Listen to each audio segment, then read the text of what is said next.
I appreciate everybody jumping in right now. We're actually recording and we're going to get this distributed afterwards.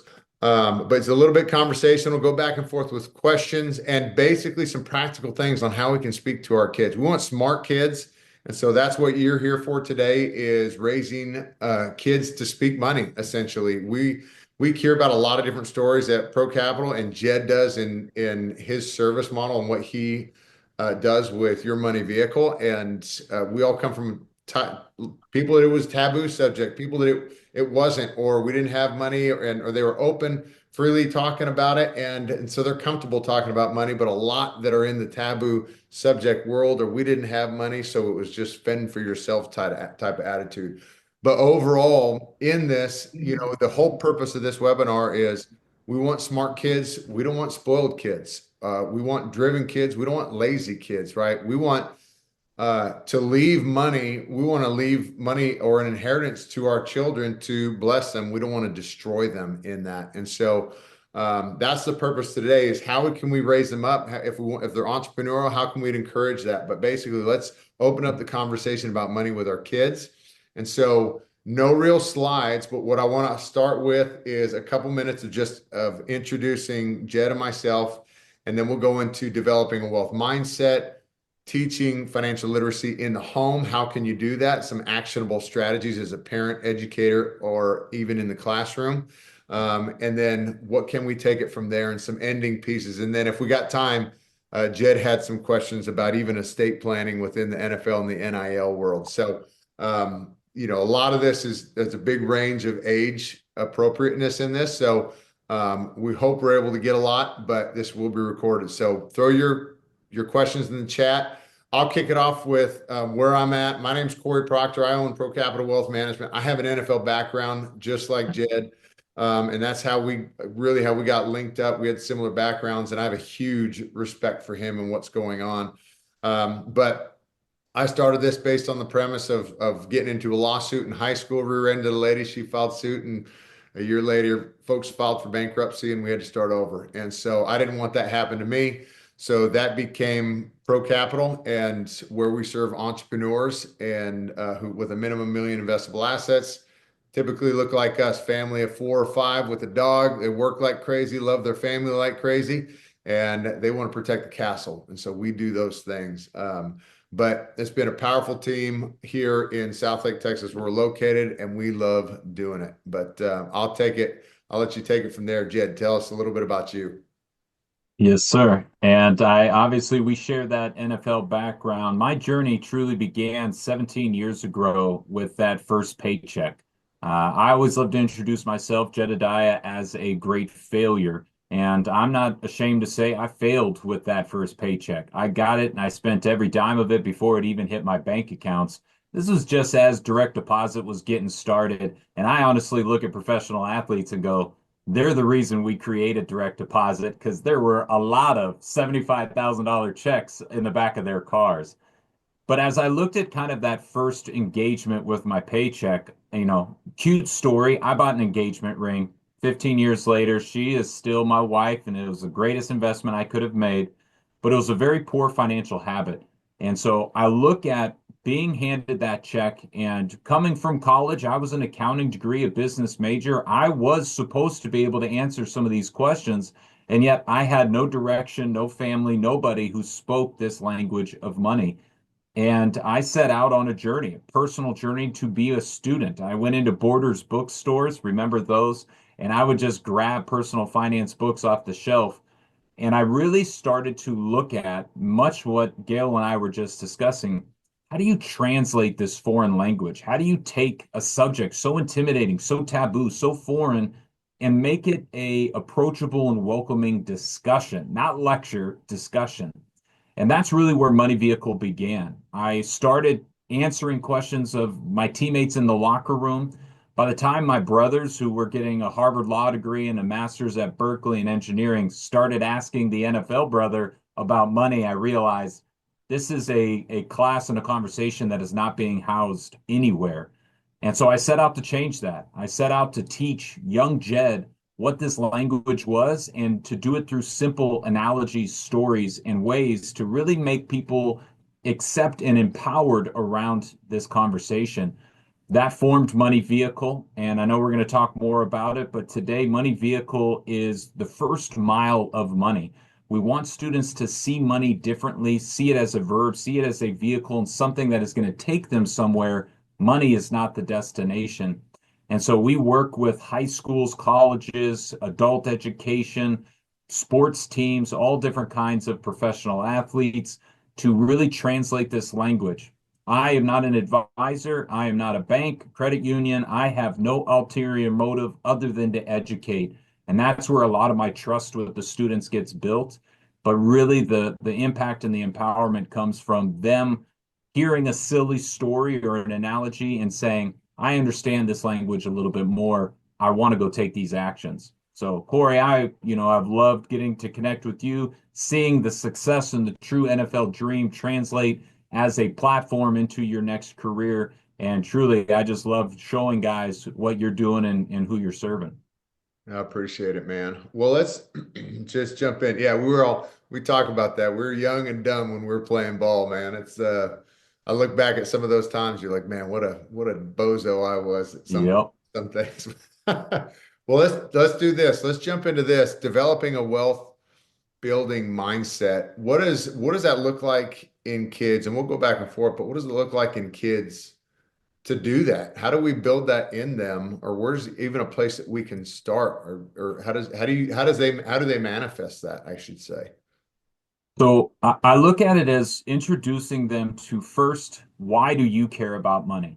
Um, the wealth industry has been traditionally run through a company, through a pension system, through a social security system, both of which are just not going to be dependable for this younger audience to depend their financial futures on. And so as we look at it, I need to set my own goals, my own gratification prioritized. I hate the term delayed gratification. I hate the idea of waiting to be happy. I look at it and I say, I'm not delaying it, I'm prioritizing. As an athlete, you say, do I want to get up at 5 a.m.? No. But do I want to go win a game? Yes. I'm going to prioritize that schedule. And so I really try to get students, whatever their background is. And one of the biggest hurdles is that lower third, the lower income, class. They've never been introduced to this. So how can they connect to it? It's not going to be mega money millionaire goals. It's going to be, what can I do this week? What can I learn this week? What about this month? What is a habit I can start or stop this month? And then 1 year, can I set a goal today that is going to come to fruition in that year?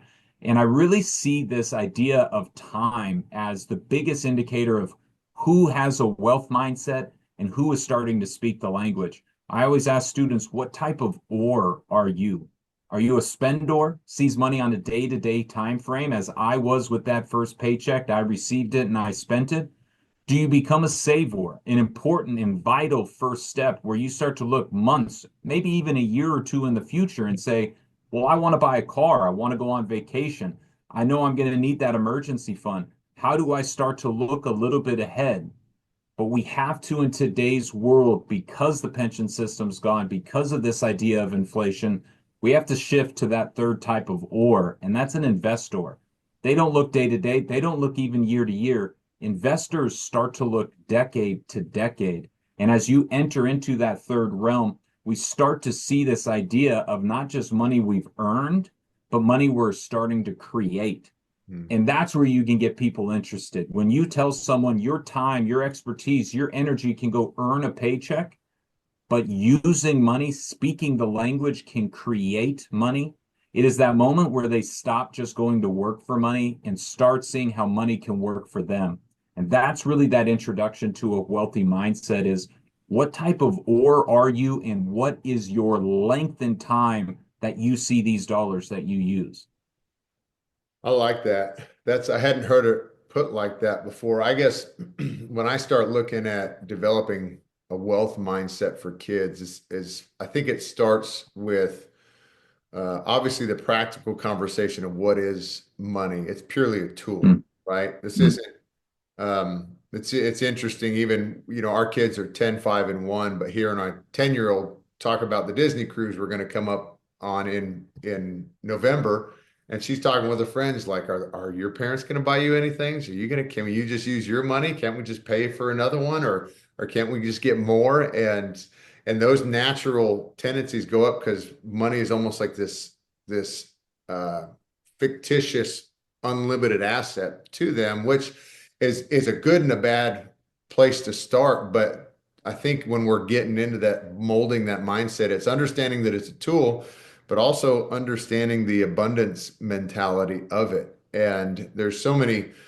people in the world that, especially with the wealth gap that's gone on, there's so many people that think they hold on to this so tight that every dollar that they earn is so tight that they don't understand the freedom that they could be experiencing or how to invest that wisely, right? And what I mean by that, especially us, because we speak to entrepreneurs, is we see massive wealth gained in, especially the private equity space and in the public markets because of human capital and because companies are hiring people and they're realizing like where their top talents are. And if I'm thinking about that as a kid, I think of, I don't know about if you had any jobs making money coming up, but like I remember in the neighborhood, us dancing to Boys to Men and thinking we can go door to door, people thinking people would pay for us to dance to Boys to Men. Turns out that was a product nobody wanted, right? But That's surprising. maybe YouTube today, I think you have an idea. yeah, it might be today. But then it was good for us because nobody cared for that. But I'll tell you what people did care about was when we did grab shovels and tools to bring to the house, say, hey, was there any yard work that we could do? People did find that interesting and want to pay for that. And so you'd find out, we were like, okay, what was a craft that I could do and earn for, but then start segueing into what am I good at? And get better and better at that where people will pay more and more for it potentially, right? And then on top of it, if I sit there and hire out for the things that I'm not good at.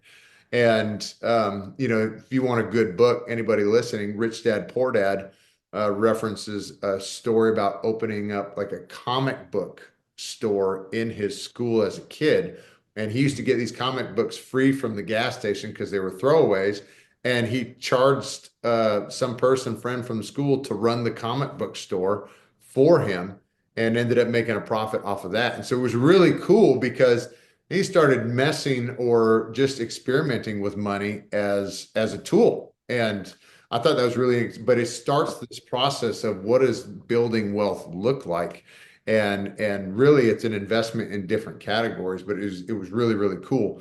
Um, And I think, Cory, it brings up a really cool differentiation. I'd love to hear before, I ramble on, but what would you, as you meet entrepreneurs, they are starting this journey, and as you said, some of them get crashed this wave of wealth.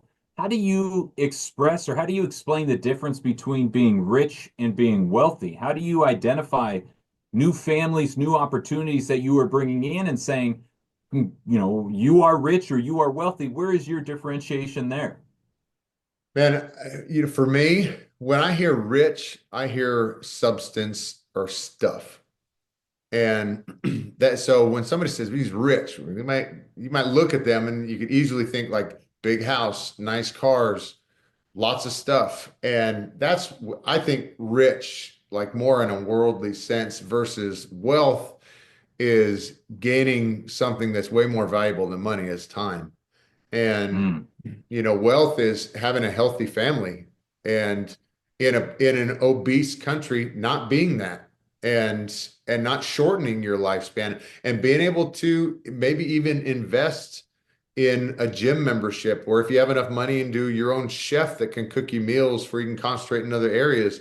um but like freeing up your time. And so here's a good frame of reference for that is there's a lot of young people that want to be a billionaire, right? And they're like, how do I become a billionaire? How do I become a billionaire? No problem. Um, yeah. well, and you can answer the question really fast. You're like, well, nobody wants the time to get there. We'll say, hey, would you trade spots with Warren Buffett, who's worth over 100 billion? Love it. Right? And he's 95 years old, basically. And they're like, well, no, I'd never do that. Well, that's because you inherently know that time is infinitely more valuable than More. dollars, right? And that's where, like, in the relationship of the two, if I can use money as a tool to help me feed more freedom into my life and my family and the people that I care about most, that's wealthy. That's what that is.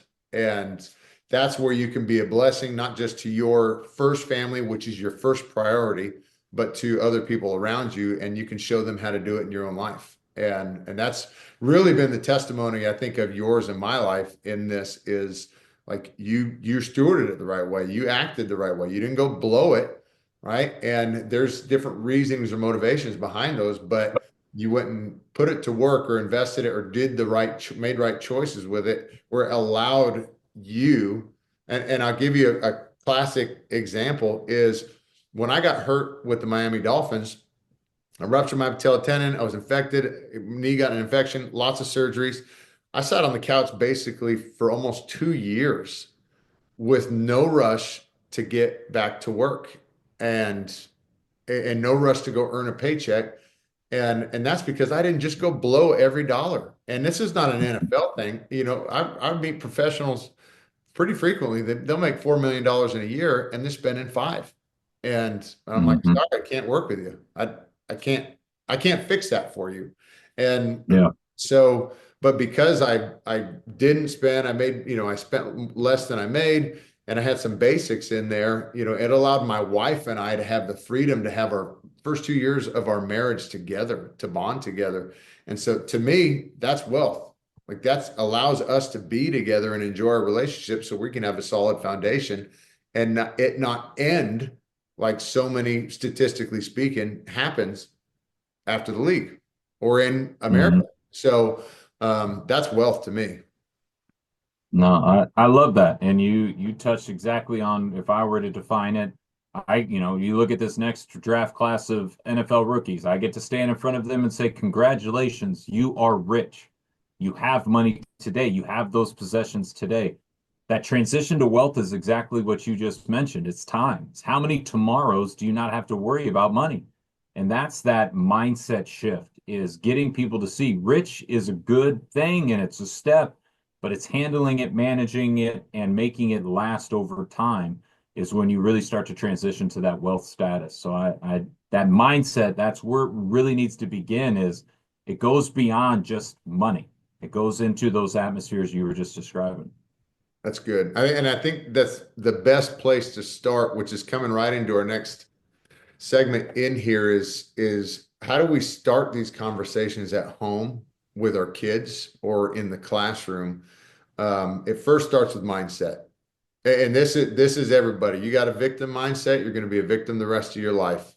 But if you got an abundance mindset or you got a victor mindset, I'm looking for wins. I'm seeing how I can utilize something in my favor or for us. And so let's move into this. This could be age appropriate lessons for kids, preteens or teens, or even past that, us as adults. I don't know if you guys ever use ChatGPT, who's a close personal friend of mine, right? Frequently my prompts in that thing is talk to me like I'm five. Yeah.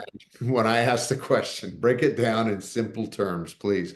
But if we're looking at this, daily life examples, even like what are some things that we can start looking at to implement right now for literacy in our children? Like what's where can I start? I always look at it, and obviously we have an entire curriculum and course and a teacher guide. Every section in our book and program has family conversations, family questions, and discussions.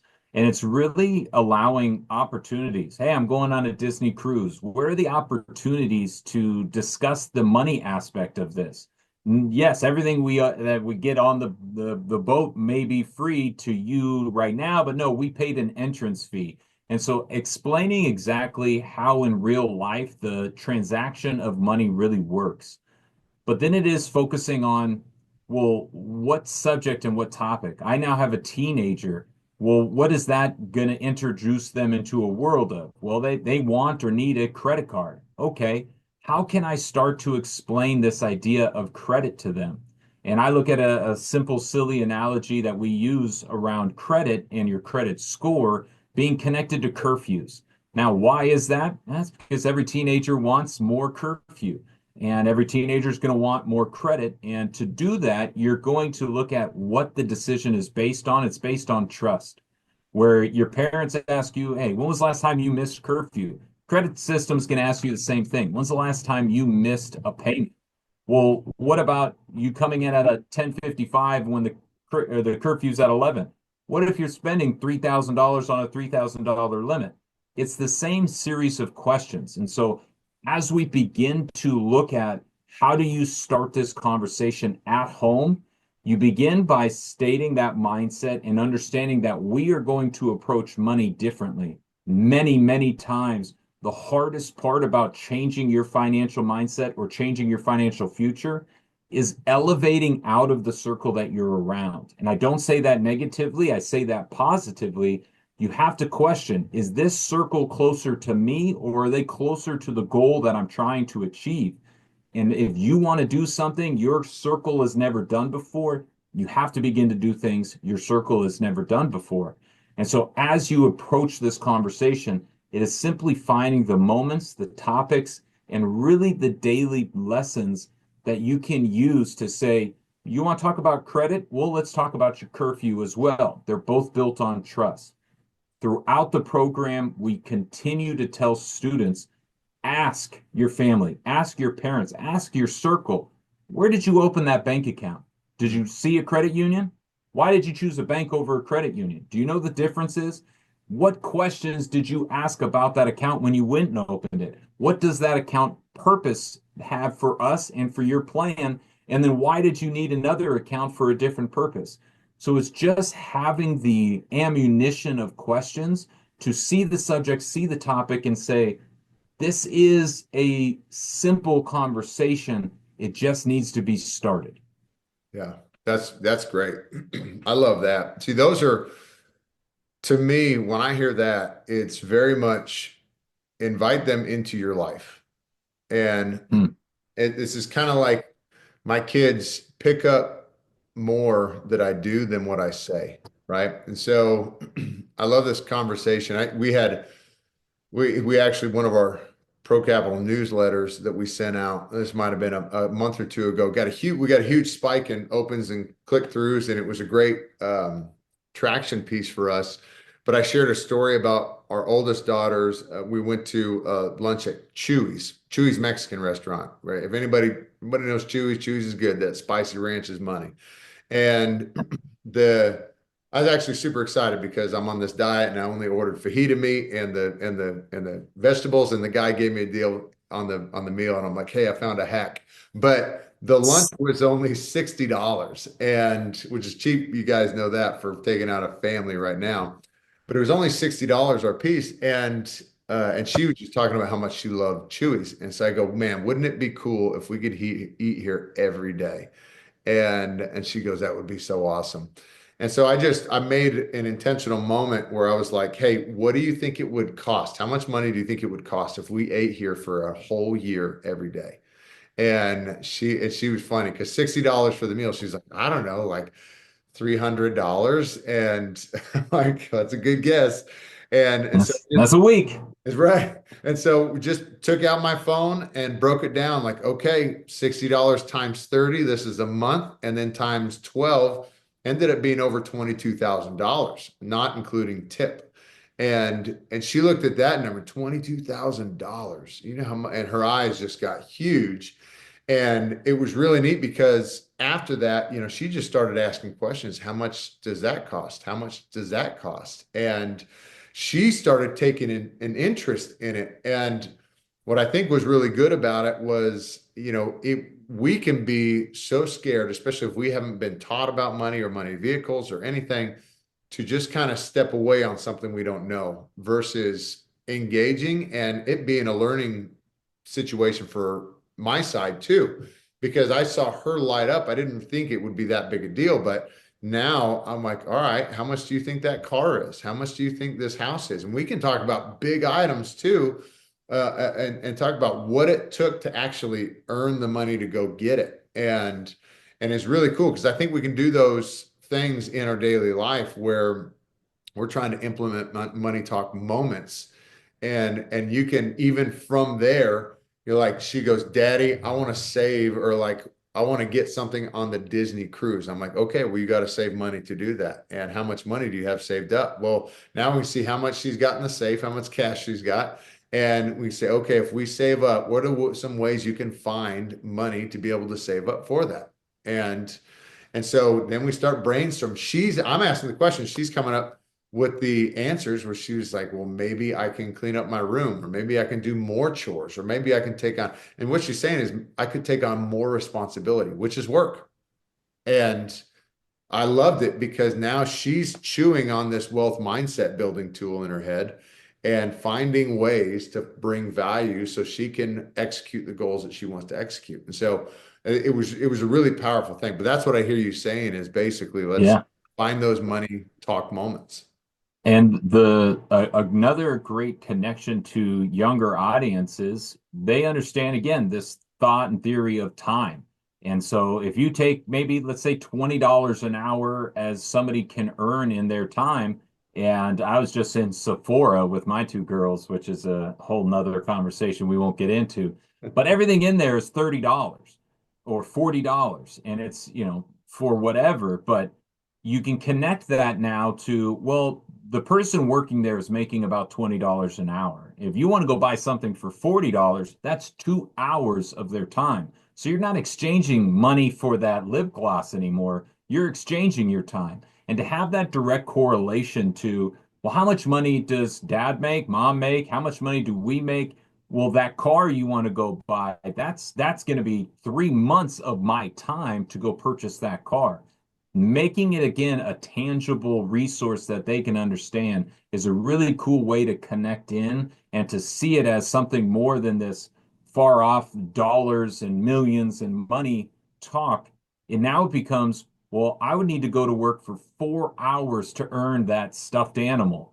Okay, that gives the child, gives the student a more understandable concept of what they're putting into that purchase.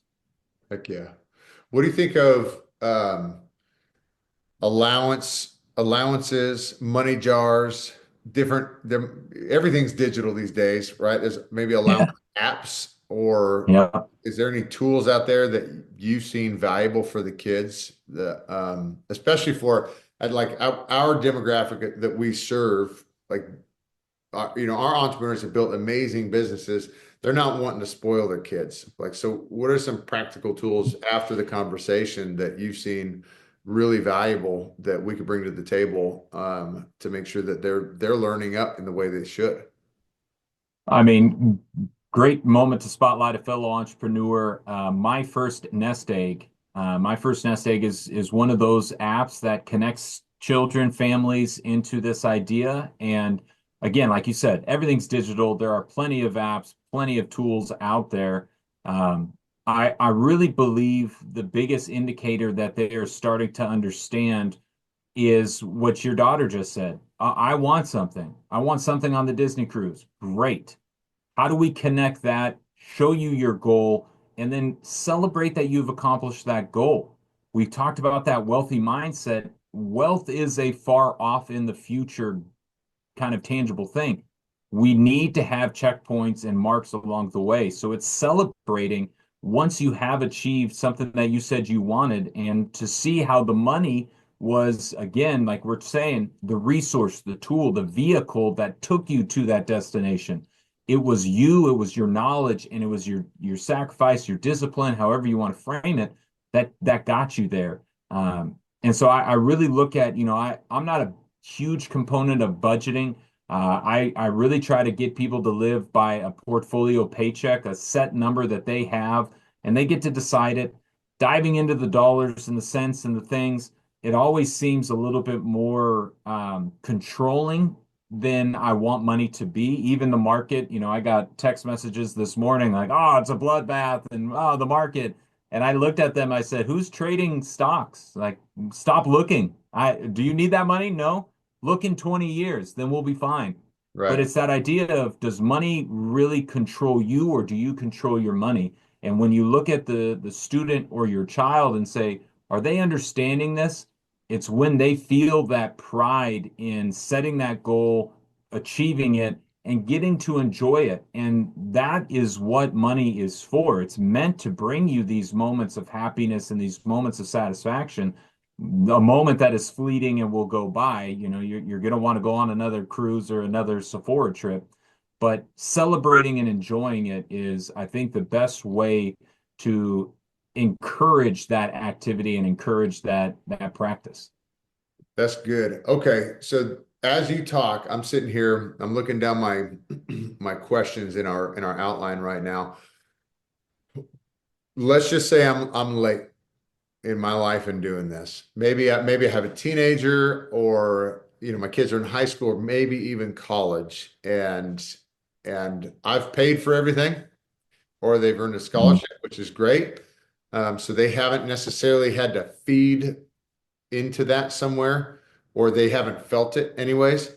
Um, how can I, and let's just say there's degrees or pieces of spoil in that, where like, aren't we rich? Starts coming out as questions, right? Just pay for it. You got more money, right? How can we respond as parents and educators?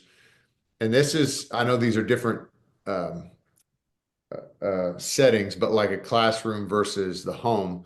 But like, how do we respond, especially as the guides of those kids in a situation where somebody is more dismissive towards what that money represents versus the opposite, which is respecting it? So you're talking about engaging a disinterested student, child, if you will. I wouldn't say a disinterested. I would say basically, how would how would you approach the question from a kid? Why when they just come up and they're like, why can't we be rich? Or how do we correct? It's our job as parents to correct. We want to guide them, right? But we got to correct them. Especially when it's like must be nice type of attitude. Must be nice to have a house this big, or why can't you just pay for another one? And how do we stop that? Or how can we reframe that situation for a kid in order to hopefully get them to a place where they're respecting that this was an earned place and not just an infinite bucket of money, right? I mean, I think the greatest connection is going to be chores, is going to be earning and appreciating it. I saw a study a week or two ago that was the greatest indicator of a child's self-confidence comes from their chores they did growing up. So as you look at it, yes, there's a moment where you can talk about generational wealth and you can see it and say, how do we not spoil? When I was in wealth management, I got introduced to something called the Ski Club, SKI, Spending Kids Inheritance. They didn't want to hand their next generation more than they thought they needed. And so they weren't going to pass on what they have created over their lifetime. But that attitude comes from the beginning and the origin of you have not earned, you've been given. And if you are given something, you don't appreciate it. This is something I realized working with high schools. You give it away for free. You may have a teacher log in here and there. They pay for it. That teacher's going to log in every day and get every drop of value. So I go back to that fundamental realization is like you said, is maybe they earned a scholarship. Maybe you've been paying for everything. How do you form the appreciation? You have to earn that respect, and earn is the key word there. When we start talking about, well, this house and these things and these greats, it now comes into that idea of what is your mindset around money? What is its purpose? How do you create? And how do you create these vehicles that are going to develop a different life that you want to have? But if I'm a child today and I have a desired lifestyle set by expectations my family has given me, I've done nothing to earn that desired lifestyle. That is where the conversation and really the discipline and structure, which is where you start to get into trust. Why trusts have become such a piece is they outline exactly how that next generation, that child is going to receive some of this wealth, and they put guardrails and gates around how they're going to get it. So is there a way to go back and change some of their? No. Do we all spoil our kids? Eventually, absolutely. but it's that earning mechanism. How do they connect this idea of what I want with what I'm willing to go and do for it, not be given it? And that's an age-old question of how to achieve and accomplish that. Cory, I'd love to hear, how you work with entrepreneurs who have received great wealth and great opportunity, but then looked at the next and said, I went out on a limb. I killed myself for this business to create this thing, and now you just want it to be handed to you. Yeah, no, it's absolutely. I tell you, the best people that I've seen is, and now family can add lots of different dynamics and fights and all kinds of stuff, but the best business, Boy, howdy. but the best businesses I've seen is they brought the kids in early to the business. And Hmm. and the famous one that I love sharing with people is Jerry Jones and the Cowboys. And right, a lot of you guys probably saw it went viral, the clip that Jerry did on the show Landman, and when he was speaking how he bought the Cowboys as a selfish move. He said he was selfish. I bought it for me. Bought it for me because I wanted to work with my family every day. And he was talking to the guy on his deathbed, basically. And he's like, when you die, you're going to be in this hospital room surrounded by your family. And I just hope that those people are the ones that you chose to spend your life with. And instead of all your coworkers, and which those can become family too, no doubt. But if your direct family that your spouse and kids are the ones that you love and you're leaving them for 12 hours, 9, 12 hours a day for the majority of your life, well, you're not spending the majority of your time with them. You're spending the majority at work with other people. And so anyways, what was neat about me to see this with my eyes was, there are kids in the Jones family when I was there playing ball that were there in the locker room screwing around, as little kids throwing the football around in the locker room or on the practice field. They were there early. And now I'm 15 years removed from the league. I go back and I get to talk to the rookies every year. They bring them back for like the last 6 or 7 years. And and I see these same kids that were playing football in the facility, and they've been working in the equipment department with the training staff, and they've been working in scouting and in merchandising or in marketing, and they have made an intentional move to learn every piece of the business. And what comes with that is um, suffering on the learning side. We've all been like, we never wanted to study for a test, but I'm like, I got to lock down and get this thing done. And it's not something I wanted to do. So I got to go through some intentional discomfort to get what I want out of it.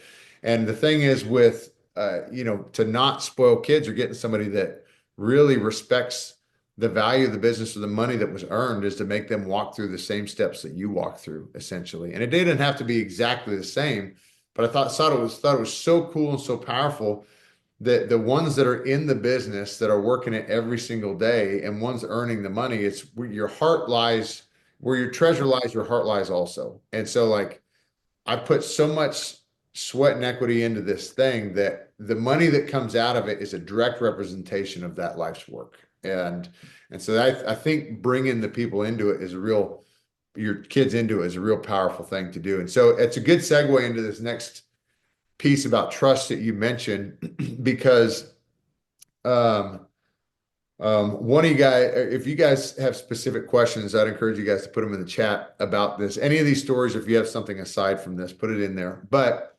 on our podcast, we have a podcast called Wisdom and Wealth that if you guys haven't seen, Jed was on there. His episode released a couple weeks ago. It was really good. But we talked to entrepreneurs and people that have just done amazing things. And so we've had not just first gen millionaires or business builders on there, but we've had third and fourth generation on there. And so one of them we had was a fourth generation heiress, Alicia Mondavi's Mondavi wine family in Napa. And if you guys can Google Robert Mondavi, there was this huge legal battle and dispute over this thing. It was pretty wild. But her and her sister's a fourth generation heiresses, and she was talking about it even within their trust. It is an outline that you have to go and get, I want to say 3 years experience outside of the business first before you ever come in the business. And if you want any Mm. financial gain from the business at all, you have to work directly in the business. And and so it was really cool because you could see they tried to make an intent because their concern was they didn't want to spoil a kid that was not earning it. Yep. And so, but they wanted to reward the ones who were earning it. And so, and still have it fall within their family. And so it was a really cool thing to outline, even within their estate plan, in their trust planning, to be able to do that. But you know what was so cool about it to me was that estate is over 100 years old, and her and her sister's mission was to make sure, which typically um, the average generational wealth is lost by the third generation. Yeah. If you created it in your life, your grandkids were the ones to lose it, or your great grandkids might have been the ones to lose it, versus them, it was fourth gen, and their goal was to make it another 100 years with this business. And I thought that was so cool because they're setting an intentionality in that. But let's use that as a segue. Now, I know you wanted to talk about trust planning. This is a little off, but how does that even relate, or what was on your mind specifically about with kids, NFL players, which Well, typically grown kids? Yeah, yes, they are. go into that. And NIL athletes. I mean, so we're looking today at this $1 billion in 2024 that went to college athletes. In 2026, $1 billion will go to high school athletes. As we look at professional NFL players today, their contracts are exceeding what the star quarterback was 10, 15 years ago. And these are the average deals. And so as we look at a group of rookies, 100 players, 50 of them are going to have over $50 million contracts. Half of the rookies coming in will exceed that kind of expectation. And it brings along a lot of conversations. Number one is, obviously protecting myself from an LLC's perspective as an NIL external 1099 from my NFL job. But a big question comes of, Cory, I'm in my third, fourth year. I have accumulated some wealth. Why do I need a trust? And it's a question that, some students in high school are asking because they are starting to accumulate wealth. And I was just curious how you broach this idea. I'm an entrepreneur. I had nothing 2 years ago because everything went into this company. Bam, it hit. Now I have $10 million. When does trust come into your conversation? And what is the kind of driving factor that allows somebody to see their value? I'll tell you, there, every one of our clients has trust. If they come on board here, and I'll tell you, a large percentage come on board here without one. And Yeah, it is almost basically a non-negotiable in our planning. And it comes in phase two of our planning when we're implementing our asset protection portions of the business. But um, there's a couple different things. First, if I'm talking to a young athlete, maybe single, not married, doesn't have any family, I'm like, okay, listen, this is a horrible, horrible story, but we just had a kid get stabbed to death here in Frisco yesterday at a track I, meet I, in high school. yeah, And, and it was a rift. Let's just say that kid had an awesome NIL deal. Okay, I would ask you, if you were this kid talking to me about why do I need anything like that? And I go, okay, if you died today walking out of my office, where do you want the money to go? And and a lot of these athletes, they usually say my parents, or if they're close, my sister or something like that. And I go, okay, well, I'm going to tell you right now, if that scenario takes place, you walk out of here and die in the next day or something, you don't have one, or you don't have some sort of preventative measure on there, it falls to probate, or goes through what's called intestate or intestacy. Anybody who's lost a mom or dad or grandparent and had to help through that process usually knows what I'm talking about. And there's two main problems with that. One, when you go through the probate process, you leave it up to the state you die in, and a large portion the county you die in, uh, to decide what happens to your assets. And so, one, I don't trust we got all kinds of combat in government, right? And so I don't really trust somebody else to decide what's best for my money if that situation comes up. Okay. I want people that I know that I've had close to my life that have seen my work, they know my family, whatever, to be an influence in that situation. I don't want some judge that doesn't know me, right? And Yeah. so we're leaving it up to somebody's hands potentially. And so one of the problems of probate is it's contestable, meaning if I have a idiot brother or sister who thinks they're due that money and I want it to go to my parents, that judge can redirect the asset to them if he sees fit and they provide a sound enough case. And so that's number one for any kid there looking at that. And there's lots of provisional items we can get in as we're explaining trust planning to somebody. But that's number one. It's to secure your money to go to who you want it to go to. And then the second piece of that, anybody that comes in here with minor children and doesn't have any sort of estate planning done, I'm I'm not a big will-based estate planning guy, because a will is only instruction for probate. Your will is a centerpiece of your estate plan, but it's only instruction for probate, meaning it's not bulletproof. A judge can still redirect assets within that. And on top of it, it's a public process. So anybody in the mom can see what you left and who you left it to. And again, I've lived a public enough life where I don't really care for that happening, because even if you have the smell of money on you and somebody dies, the farm comes out. Everybody wants a piece. And so, this has been a big part of my journey in learning to respect money. Is I've seen what disrespect has done to my relationships, and you know that somebody disrespects you, we're not going to hang out very long. And so, Yeah. that's what it ends up being. So the second part, that with people that have children and they come in without any planning, and we've had people come in, north of 30 million and not have anything in place at all.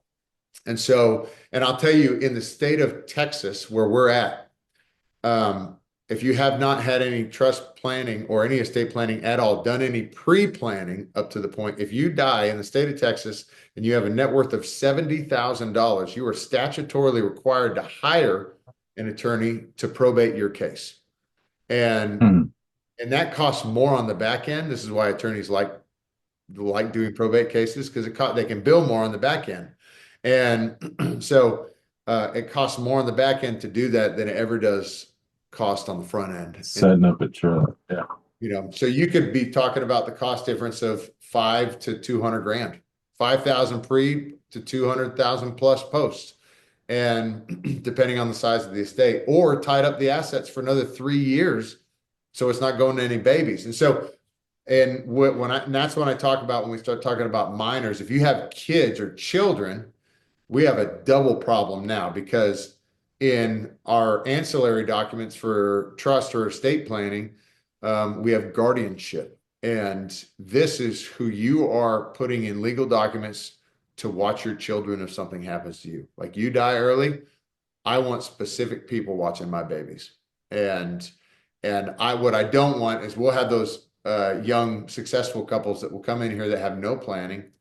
And I'm like, okay, I'm not saying this is going to happen to you, but this is a pretty common case where both you guys get in a car accident and die. Your parents on both sides are now fighting over who gets the kids.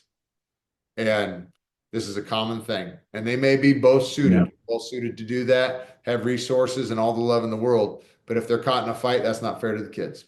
And so you guys need to set this order in line so that they are taken care of. And that's really, those are, to me, the immediate, because it's, to me, that's behind the emotion of money, is what is it protecting? My money is protecting my family and my children, the most vulnerable. And that's the point of getting into that trust planning, is to protect not just where my money's going, but in what way and who is it taking care of exactly.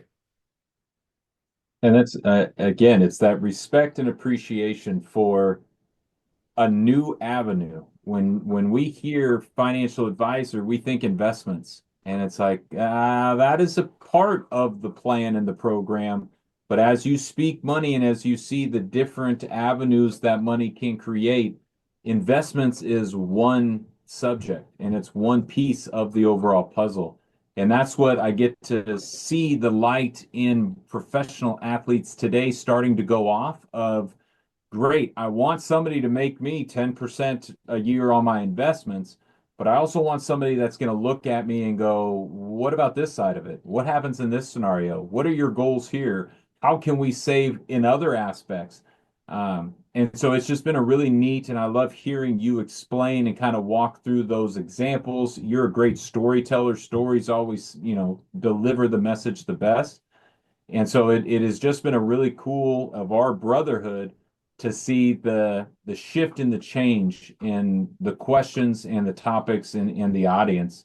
Um, and it's going to continue to trickle down. These students today, they want to have these answers. A will is an important piece, a trust is an important piece, but they're all just pieces of your overall plan. And that's really what we're trying to establish is young people today, if you're not driving your money vehicle, who is? And I'll tell you, when I stand in front of audiences and we're going to talk about estate planning, I always say, raise your hand if you have an estate plan, if you have an estate plan. And a third or half of the audience might reluctantly raise their hand. And the joke is they all have one. Like you just said, it's either you decide it or the government. You have a plan in place. It's who's deciding it. Um, and I just love that, we get to see the shift and evolution. That's awesome. I appreciate that. Well, we're 5 minutes top of the hour. Yes. We're gonna close up, but give me this. Do you have a call to action for the next step? And this, the biggest theme I hear is like just engage a conversation with your kids, right? But get them involved, invite them into your world. They want to be in it, be in the world. But if we want to take this a step further, what's our call to action? What's like what can they do on your side to go find you, follow you, or can I get involved with Money Vehicle? Where do I need to go? Yourmoneyvehicle.com. Honestly, if you would like to support this conversation in a high school near you, all you need to do is reach out to us, point to the school, and we'll bring this entire curriculum and conversation into their classroom. No political agenda, no upsell, no advising, no accounts, no religious affiliations, just pure teaching students this language of money. We also have a financial literacy quiz on our website. I would challenge you to send your kids, send your loved ones there, and it's going to challenge them. It's not an easy quiz. It's, going to take 20, 30 minutes to fill out, but it will explain why this conversation is so necessary. That's awesome. Thank you for that. And let's say it's funny, we were talking about it beforehand. Jed is the educator, right? My firm is the implementer. And There you so go. if that's somebody, if you're an entrepreneur, minimum million investable assets, you love your family like crazy, and you're a crazy worker and you want to delegate and protect the castle, that's what we do. You can go to procapitaltx.com and see if you're a fit specifically for us. Go check out our founders video to see my story and why the firm was born. But it's been really good. But we'll post this. We're going to redistribute it so you guys have a copy of it and you can revisit it. But if you have notes, shoot us a question, or take a look at the site and shoot us an email on the site so you guys can get your questions answered. But thank you guys so much for being a part of this. Jed, thank you so much.